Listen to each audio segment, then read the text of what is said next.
What's up, bro? Welcome back to Ascension. This morning I wanted to come on here and talk briefly about, I saw on the news last night that they're one step closer to banning TikTok, which is awesome. I'm all for banning TikTok, except it's not going to be enough, which I know you'd be like, what? What do you mean it's not going to be enough? Well, banning TikTok isn't going to change people's shitty habits. It really isn't, because they'll still have Instagram, they'll still have Snapchat, they'll still be addicted to their phone. They'll just find other means to replace that on their phone instead of, satisfying that habit of, constantly checking their phone, constantly scrolling on TikTok get the quick dopamine fix. They'll just resort to Instagram Reels or YouTube Shorts or just using Snapchat or playing games on their phone. They're going to find something to replace that bad habit, to something to get that quick dopamine fix, because it's so convenient.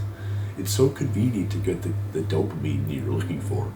Like, what sounds more appealing to your brain? Your brain will always do what's necessary.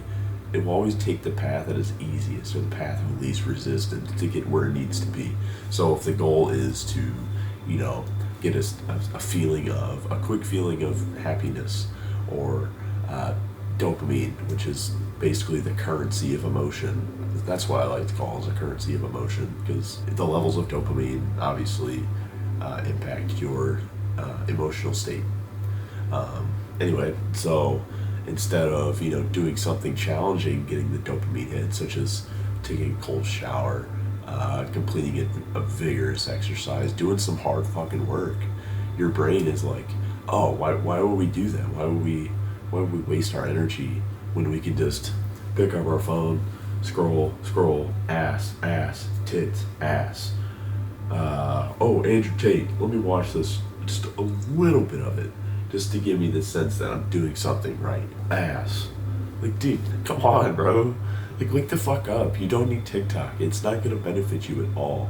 And when you say you're following, like you're trying to become better, but you're still looking at, ass on Instagram and TikTok, but you have those small bits of, like, motivational videos just because the algorithm sees that you like that shit.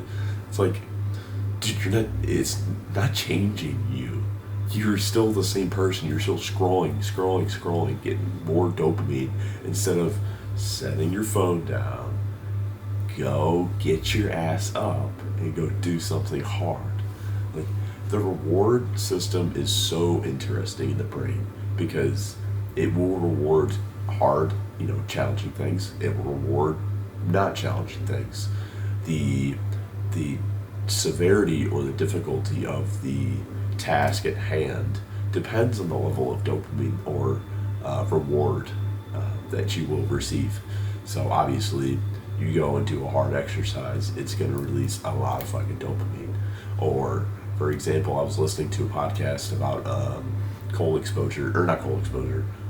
dopamine release with Andrew Huberman a couple days ago. Go check it out, it's fucking amazing. And it's talking about how dopamine increases up to 250% following a cold shower, which is fucking bizarre, considering it only increases by about 70% after sex. That's retarded levels of dopamine. I mean, no wonder I feel so damn good when I get out of this cold shower. Like, oh my god, I feel like I can do anything, because nothing seems hard anymore, because you just did a really hard thing. And you may not think this is like a benefit or anything, but I promise it is. And another key thing to note is, once you have already achieved a level of happiness, don't go and indulge in more, let's say, like, dopamine enhancing activities. So, like, don't go look at your phone, don't go play video games, don't go take another cold shower or anything. Like, you're gonna keep increasing, and eventually it's gonna hit like a crash, and it's gonna suck, because then you're just gonna go into this random state of depression. It's not gonna be long. You'll come back out of it, but you just have to monitor. You have to control your level of dopamine. And most people, they don't have that control. They don't. They don't have any control. They have no self-control. Look at everybody.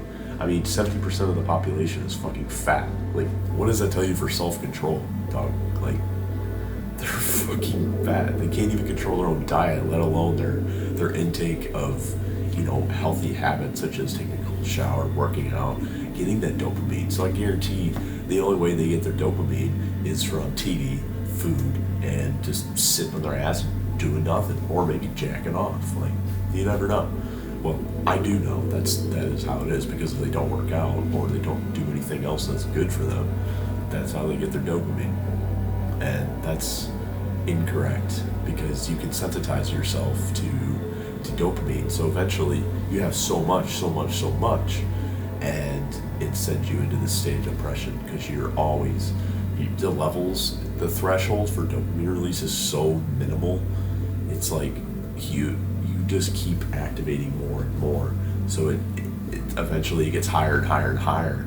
So the amount of dopamine that it takes, or the threshold to reach a state of happiness, it requires more dopamine release. So that's why you see people, they're going from slow songs to they start listening to music in the gym, or it'll be subtle, and then they get it more intense, and eventually they're listening to like fucking death metal almost, because they can't get the dopamine that they need from this normal music, or no music at all. They can't even just relax I wouldn't say relax in the gym, but they can't just focus on the workout and get the dopamine just from the workout. They have to have extrinsic factors come in and motivate them, or give them a boost or a hit of dopamine, just so they can keep going. Like, and granted, if that's how your body works, then that's fine. But I'm not saying it's unhealthy or healthy. I'm just saying you have to be able to control the amount of dopamine. So some days listening to music in the gym, some days listening to a podcast, some days not listening to anything at all. And this, just being able to minimize your exposure to fucking quick hits of dopamine. Now, there's really no such thing as a dopamine fix or a dopamine hit. Andrew Huberman mentions that in his podcast, and it's really, what he's talking about is like, you don't just look at something and all of a sudden you get a spike of dopamine. Like, it works, it's very complicated. The nervous system and dopamine secretion, dopaminergic receptors, all that shit like that, at the cells, at the axon junctions, the terminals, it's very, very complicated. So we're not going to explain the physiology behind all of that today. If you want to learn more about that, go check out Andrew Huberman's podcast on dopamine and motivation. It's really awesome. But back to what I was saying about banning TikTok. So it's not going to do anything, because people are, like I said, going to find a replacement. Find something to occupy their time that they were used to scrolling on TikTok. Oh, they're just going to go scroll on Instagram or scroll on YouTube. Like, it's not going to change anything. I know it's for national security. It's really because the company is based in China, and people don't have, the U.S. has no control over people that, where the company is owned in China. They have no control over their own people. So that's why the U.S. doesn't like it, really. It comes down to control. It doesn't come down to national security. So, but anyway, and not to mention, people, there's going to be some genius out there that's, entrepreneur genius that's like going to take advantage of this opportunity to make a new app. It might be me. You never know. I wouldn't do that, because I know how fucking bad it is. Unless I did it to where it was only self-improvement content, and it was, no ass, nothing. You can't do that. Like, that's not allowed on this platform. It's all motivational shit. People sharing their accomplishments, showing their physique, sharing their accomplishments in life, ways to get around certain obstacles in life, not just posting fucking dances and shit like that. Like, or you eating fucking food, dude, or making garbage ass food, let alone good food, stuff like that. So the genius entrepreneur that's going to come out and create the next TikTok, just like its predecessor, Musical.ly, which was eventually made into TikTok. Musical.ly was not made into TikTok, obviously.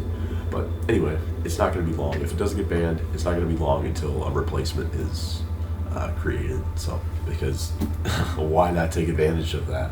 That's $1 billion industry right there. Social media is huge. It's fucking huge. And it's huge because people cannot control their own desires, their own utilization of their time, essentially. So anyway, that's all I got for you guys today. I just wanted to come on and share my thoughts about that, and just give a quick tips on how to actually enhance dopamine the correct way, how to control it, and stuff like that. So anyway, hope you all enjoyed, hope you all learned something of value. As always, stay safe, stay strong, and stay savage. Love you, bro. Peace.